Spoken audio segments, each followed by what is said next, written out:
After 11 grueling days of fishing, I've hooked what could be the biggest totally freshwater river monster I've ever had on my line.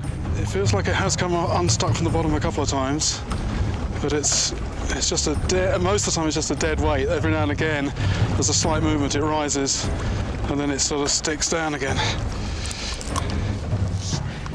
Rays stick themselves to the bottom. Prying them off is like pulling the plug out of the river. This just feels like a dead weight, a dead weight. That could be in a tree, it could be in a tree. It's using all its bulk and the flow of the river to defeat me. What I'm going to do, I'm just going to take the boat upstream a little bit, and I'm just going to apply some pressure just from the other side, because if it is in a snag, possibly, if I can just get a different angle on it. Jose has to maneuver very precisely in the strong current. That's a tail hitting the line, tail hitting the line. With a fish like this, I'm not in control. All I can do is react.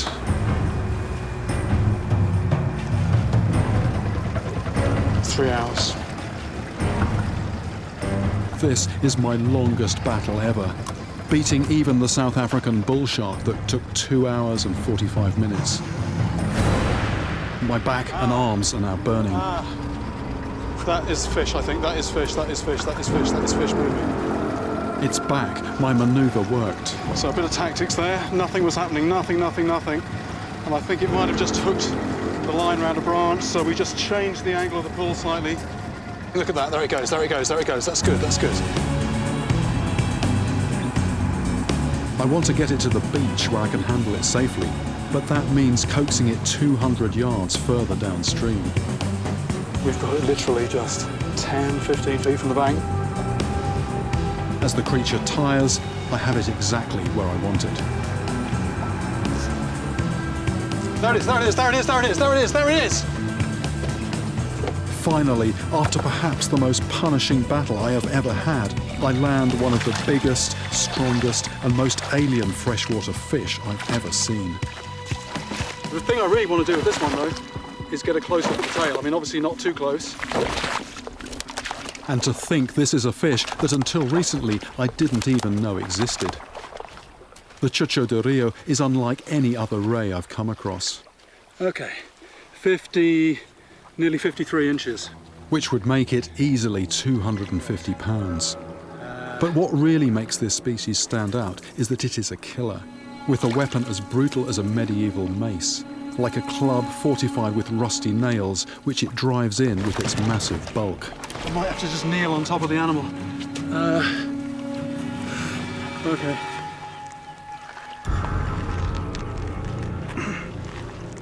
That's what I wanted to look at.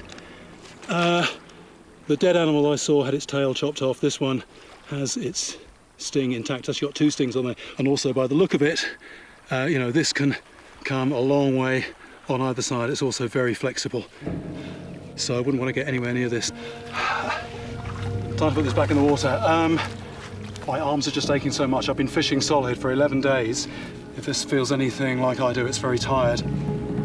What I'm about to do now is actually very significant, because this is a fish, and I always like to return fish alive, but this is a fish where, you know, the locals don't give it any quarter.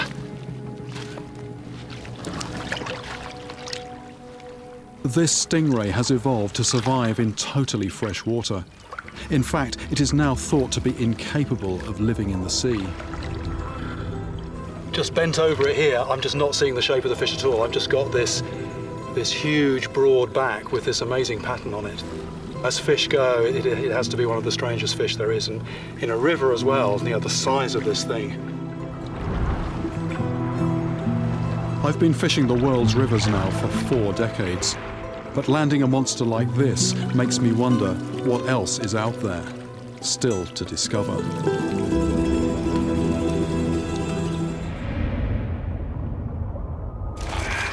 It's an arms war down there. Everything's got teeth. Everything is eating everything else. Oh, crunch. Oh.